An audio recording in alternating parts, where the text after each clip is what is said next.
Trader et futur trader, bonjour. Et ici c'est Thomas. Donc aujourd'hui, je voulais revenir sur plusieurs actions. Donc on va commencer par l'action Novacite. Donc tout d'abord, comme d'habitude, hein, tout ce que je vais donner comme information dans cette vidéo n'est pas un conseil d'achat ni de vente. C'est tout simplement à titre informatif et pédagogique, mais pas du tout un conseil d'achat. D'ailleurs, je ne suis pas habilité à vous donner des conseils. Donc voilà, vous prenez des informations comme elles sont, juste des informations à titre informatif, tout simplement. Voilà, l'action Novacite. Donc pourquoi je vous la présente aujourd'hui? Parce que du coup, pour moi, alors là je suis sur TradingView, contrairement à d'habitude où je suis sur ProRealTime. En fait, ça me permet de voir aussi la bougie d'aujourd'hui, ce qu'elle fait aujourd'hui. Donc là, on est le 29 juin, il est 14h12. Donc, Novacite, là, on arrive finalement sur un support qui est là. Alors, je vais le tracer plus ou moins bien, mais vous aurez compris le principe. Donc là, on arrive sur un support. Donc ça a tapé ici, on l'a cassé ici, on revient dessus, et ça a tapé une fois, deux fois dessus. Donc du coup, pour moi, si on repart à la hausse, donc là, en fait, il y a une petite base qui se construit à ce niveau-là, juste ici. Donc si on construit une petite base ici et qu'on la casse à la hausse, en plus on va casser en même temps la moyenne mobile 50 périodes.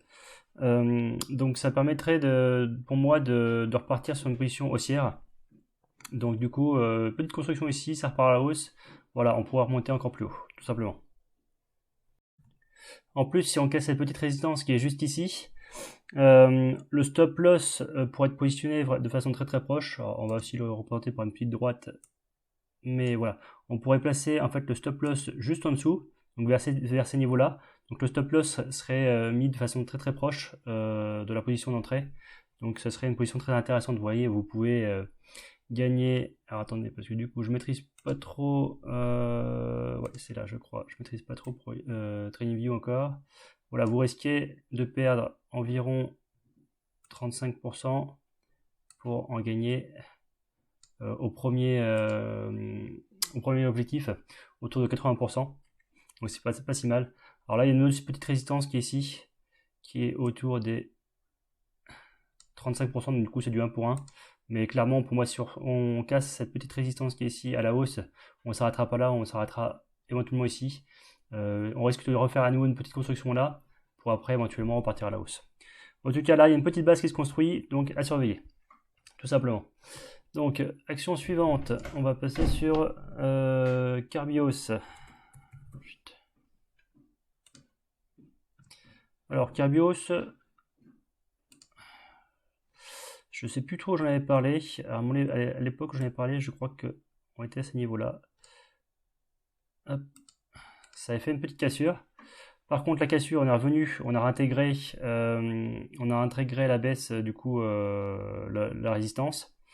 Alors, ceux qui avaient placé leur stop loss, du coup, sous le dernier creux, pardon, qui avaient placé leur stop loss par ici, effectivement, la mèche ici a pu faire déclencher votre stop loss.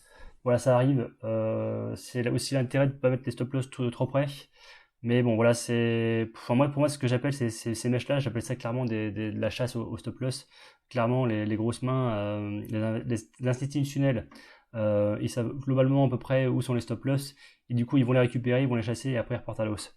Donc c'est dommage que ça se passe comme ça, mais bon, voilà, c'est le jeu des fois. Par contre, même si vous êtes sorti à ces niveaux-là, c'est pas bien grave. La résistance était toujours là. Alors, pas forcément rentrer sur celle-ci, parce que du coup, on a vu qu'il y avait un plus haut qui était là.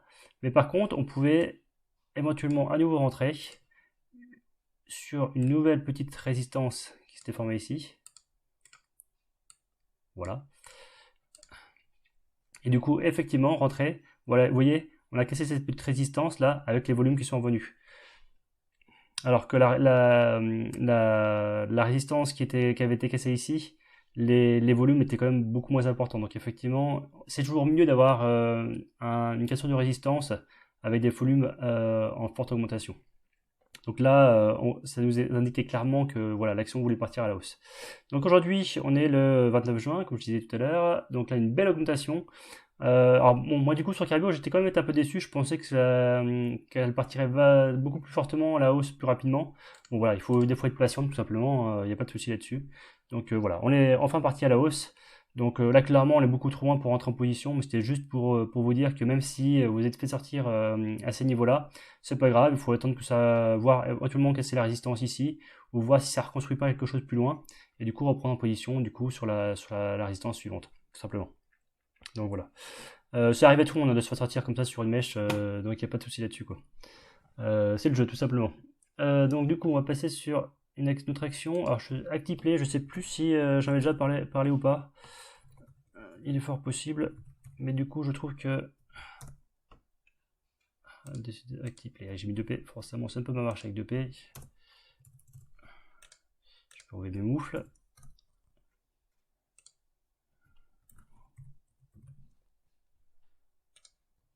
Voilà. Donc, longue base, longue construction. Longue construction. Cassage de la résistance ici, avec des forts de volume qui arrivent. Depuis forte explosion, donc c'était trop tard pour rentrer en position. Vous voyez là, ça a formé une petite base, un peu comme finalement ce que je parlais sur Nomacide juste avant.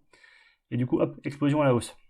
Donc en fait, sur le genre d'action qui est explosif comme ça, hein, c'est toujours bien de mettre un ordre à place de déclenchement juste au-dessus de la résistance pour pouvoir entrer en position.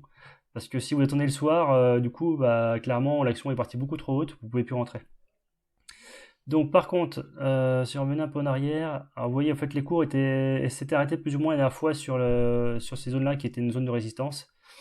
Enfin une zone, allez, on va la mettre à peu près au milieu comme ça, tac. À savoir que c'est une zone qu'il faut que je trace. Hein. Voilà. Donc les cours en fait ils ont rebondi sur l'ancienne zone qui était ici une zone de support, qui est devenue résistance. Alors vous voyez là on a essayé de la casser aujourd'hui à la hausse, on l'a pas encore réussi. Par contre, à surveiller quand même cette action, parce qu'il est fort possible qu'on construise vers ces niveaux-là, et du coup surveiller effectivement la cassure de la résistance qui est là, tout simplement. Mais pour ceux qui sont rentrés en position beaucoup plus basse, c'était aussi intéressant, il y avait une petite construction qui était beaucoup plus basse, donc voilà. Et en plus les volumes sont arrivés de façon très très importante, donc clairement l'action intéresse, donc attendre la prochaine construction pour ceux qui ne sont pas encore en position, et attendre la cassure de résistance, tout simplement. Alors, je voulais revenir aussi sur McPhee Energy. J'en ai parlé il y a quelques jours de celle-là. Je crois que c'était, bah, du coup, on n'avait que la bougie verte, il me semble, voire peut-être la bougie rouge. Mais voilà, clairement, pour moi, on pouvait plus du tout rentrer en position. Par contre, là, on est en train de construire une petite construction. Alors, même si elle dure que quelques jours, hein, je ne sais pas combien de temps elle va durer, mais clairement, là, il y a clairement une belle résistance qui se forme. Ah, je vais la refaire. Il y a une belle résistance qui se forme ici. Donc du coup, sur cette question de résistance, hein, c'est pareil, hein, comme toujours, c'est une zone. On va dire que la zone, c'est entre 13 et 14,50. Donc une fois que ça aura cassé cette zone ici à la hausse, effectivement, on pourra repartir un peu plus haut. Et puis en plus, clairement, on voit bien avec le jeu de volume qu'elle intéresse les institutionnels. Donc n'hésitez pas à la surveiller tout simplement. Donc là, je voulais revenir sur l'action. La dernière fois a été soit comme ça, soit comme ça. Clairement, on ne peut pas rentrer en position. Mais depuis, ça a consolidé. Et du coup, on peut rentrer avec un stop loss qui est beaucoup plus près. La dernière fois, il n'y avait pas du tout de construction de formée. On ne pouvait pas positionner de stop loss. Par contre, maintenant, un stop loss peut être positionné de façon très très serrée. Donc, du coup, voilà, une action qui te redevient intéressante et qui est intéressante, on le voit très bien avec les jeux des volumes, tout simplement. Hop, on va enchaîner sur Inventiva. Alors pareil, bah forcément c'est une action qui avait fait parler d'elle. Il y a eu une augmentation de 200-300%. Bah effectivement, quand on est à ces niveaux-là, comment voulez-vous rentrer en position? On ne peut pas du tout, il y a pas, le stop loss est beaucoup trop loin. J'avais dit attendre une nouvelle construction qui se forme. Donc c'est le cas actuellement, la construction se forme. Donc là, alors je sais pas où est-ce que ça va finir, mais est-ce que ça va se construire vers ces niveaux-là, du coup, tac tac comme ça, ou est-ce que ça va se construire plus haut, je ne sais pas trop. Mais là, clairement, d'ici 3-4 jours, on saura très bien par où ça part, par où ça se construit plutôt. Donc voilà. Après, si ça se trouve, ça va même pas se construire du tout. Si ça se trouve, ça va. Ah, c'est pas la flèche habituelle, celle-là. Retirer. Ça se trouve, ça va pas du tout se construire, enfin ça va juste faire un petit U et repartir directement à la hausse. Mais au moins le stop loss il est quand même beaucoup plus serré. que si, si vous étiez rentré ici et le stop loss, vous deviez le passer par ici. Donc du coup, c'était beaucoup trop loin. Donc voilà. Après, alors du coup, je vais peut-être revenir quand même sur le Pro All Time, juste pour celle-là au moins. C'est un qui va. Je sais plus si j'avais parlé ou pas.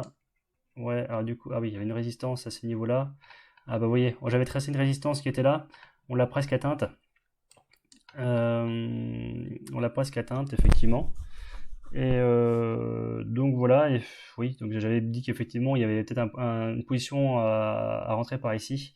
D'une part, avec les retracements Fibonacci à 50%. Donc là, effectivement, on a pile poil rebondi sur les retracements Fibonacci. Donc c'est nickel. Et la résistance qui était là était pas très très loin non plus. Donc on va dire que c'est l'ensemble des deux qui a joué son rôle. Après, on n'est pas encore à l'abri hein, de repartir vers le bas. Bon, je pense quand même qu'elle va pas descendre parce que du coup, clairement, les institutionnels ont acheté à 300 ou 200%, c'est qu'il y a une raison. Donc là, du coup, elle va juste construire, repartir vers le haut. Donc vraiment une action à surveiller et à mettre dans sa watchlist, tout simplement. Dernière action. Oh, est-ce que je vous la fais? Bon, je vous la fais sur TradingView. Hop, c'était Terra Nexus. On va juste la faire sur Terra Nexus, sur TradingView pour voir la bougie d'aujourd'hui. Donc la bougie d'aujourd'hui, vous voyez, on est encore au niveau des, on n'a pas encore cassé la résistance qui est ici. Bon, du coup, je vais revenir sur Pro All Time. Je suis quand même plus à l'aise vu que j'utilise tous les jours. Terra Nexus. Voilà, donc en fait on a une bougie en plus en fait tout simplement sur TradingView qui est à ces niveaux-là. Donc effectivement une construction qui se forme là, on est revenu sur les points les plus hauts, y compris aujourd'hui. Par contre on ne l'a pas encore cassé. Alors la résistance elle est plus ou moins comme ça, hein, bien sûr. On ne l'a pas encore cassé même aujourd'hui. Vous voyez aujourd'hui, alors la bougie est encore en cours, hein. Ça se trouve ce soir la bougie sera beaucoup plus haute. Mais en tous les cas, à l'heure où je vous parle, à 14h24, la bougie n'a pas cassé les résistances. Donc voilà, faut pas rentrer encore en position. Par contre, alors du coup, je vais revenir sur Pro All Time. Par contre, l'inconvénient, c'est que y a pas, le stop loss est beaucoup trop loin. Il faudrait, pour moi, ça serait bien, c'est que ça fasse un petit creux comme ça, pour qu'on puisse du coup décaler le stop loss par ici, et du coup que le risque gain-perte soit plus intéressant, le risque reward soit plus intéressant. Donc bon après, est-ce que si on recule sur l'action, est-ce que si on met ça en hebdomadaire et que je mets sur 10 ans juste pour voir, je voulais juste voir en fait s'il y avait des résistances qui allaient bloquer. Alors effectivement il y a une résistance qui a été jouée là. Hop, je vais prendre celle-là, ça sera plus simple. Voilà, je vais faire ça, tac. On revient en hebdomadaire, en journalier pardon. Donc là la première résistance elle est par ici. Donc du coup si on se base par rapport à un stop loss sous ce creux là, donc là on prendrait un risque de 50%. Et si on rentre en position, voilà, en fait vous êtes prêt à gagner 30% pour en perdre 50 en mettant stop loss là, ce qui n'est pas terrible. Par contre, par exemple, s'il y a une nouvelle construction qui se forme ici, votre stop loss il est plus qu'à environ 17%. Et là, du coup, vous avez toujours le même ratio, vous êtes toujours à 32%. Donc là, vous avez 2 fois plus de chances enfin, vous allez gagner 2 fois plus gros que vous allez être prêt à perdre. Donc effectivement, il vaut bien mieux qu'il y ait une petite construction qui se forme par rapport au stop loss, la position du stop loss, tout simplement. Donc là, l'action, ça se trouve, va continuer à monter, il n'y a pas de problème là-dessus. Mais pour moi, le plus important, c'est la conservation du capital et vraiment perdre le moins possible quand vous perdez. Donc même si l'action, ça se trouve, elle continuera à monter demain et du coup, ceux qui sont en position auront raison. Pour moi, il faut toujours se baser par rapport au stop loss et par rapport à votre risque et reward. Donc là, ça va pas dans le bon sens. Vous êtes prêt à perdre plus que vous êtes prêt à gagner. Donc pour moi, ça va pas dans le bon sens, tout simplement.